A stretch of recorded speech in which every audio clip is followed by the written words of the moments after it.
Hello, this is Running Robert, and today we're going to be talking about the Assertio Holdings ASRT fourth quarter 2024 summary.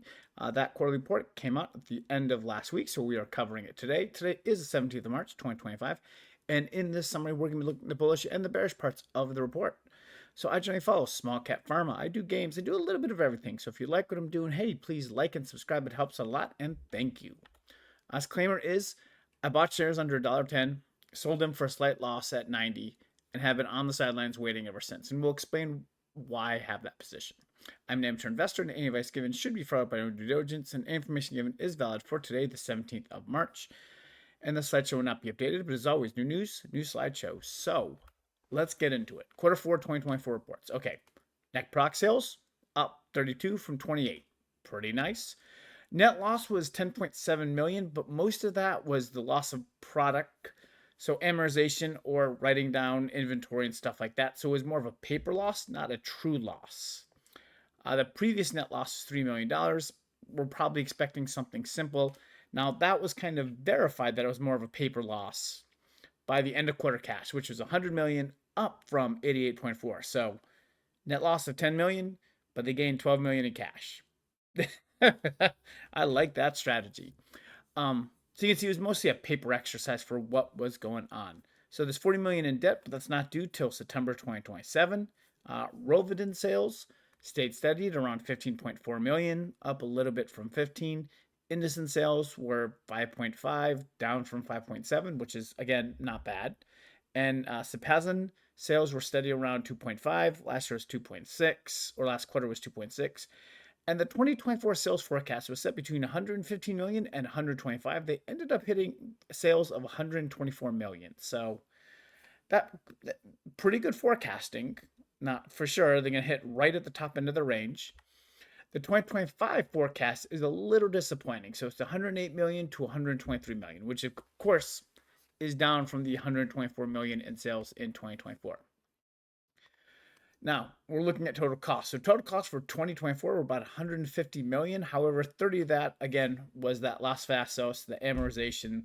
So that was, not a loss, but it's something that's on paper. So where are we going? So Rovidin. So sales were steady. It was stated that the volume of sales continued to increase, but the pricing decreased. So they're getting more sales, but they're under pricing pressure. And that's what's really happened. So you're really getting a lot more people on the drug, but you're having to lower the price. And that's competition, a lot of stuff like that. They are expecting the same day dosing trial to be completed in December of 2024. That will make a big difference and give them a good leg up on the competitors.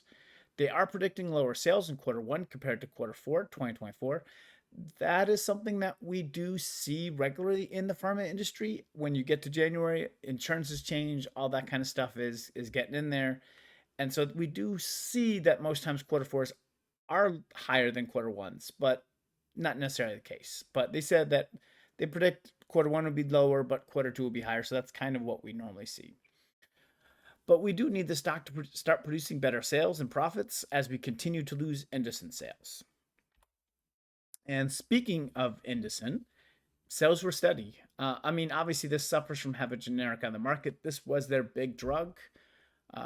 I know you've heard me talking about people being able to defend against generics. Unfortunately, Indocin is like a suppository, so there's really not a lot of defense for that. There's not really like a human element that they can kind of work on to do it, like a drug Keveyis, which I've talked about a lot from XERS. But again, still have 5 million sales. We're going to probably just continue to see that slow drop until we get to zero, but at the moment, still producing some revenue. The rest of the conference call, so the other products were either fairly flat or down. So Indocin and Rovidin had combined for 20.8 out of the 28.7. So, a good amount of those sales. The company did make a statement about Sapazin and trying to focus on growth. We didn't see any growth, but we're, again, going to look at that in the future. That's maybe a place the company sees that they are not doing it correctly in the market and that this drug could be better. So we'll have to see how that works. So overall thoughts, again, another fairly bland quarter. It's not bad because you continue to have less than sales, but it's not good either, even though you're gaining money. So we're just going to have to see where it goes from here. We have to see if the company's approach to sales can help increase them.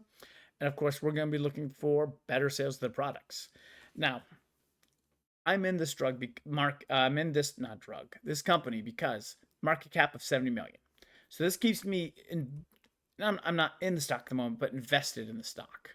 Any major sales or changes in the company could definitely elevate the stock. So, and I think that they have the time to do it, and that's really something concern that helps them out because with 100 million in the bank and maybe a $10 million loss for the entire 2025, that's down from 100 million down to 90 million. So again, time is on their side. And so at some point there will be, I believe, a spot where the company hits that low and then starts going up. And that's where I want to be able to get into it. So hopefully this gives you some good information or at least puts it on your watch list. Thank you very much for watching and listening, and I hope you have a wonderful day.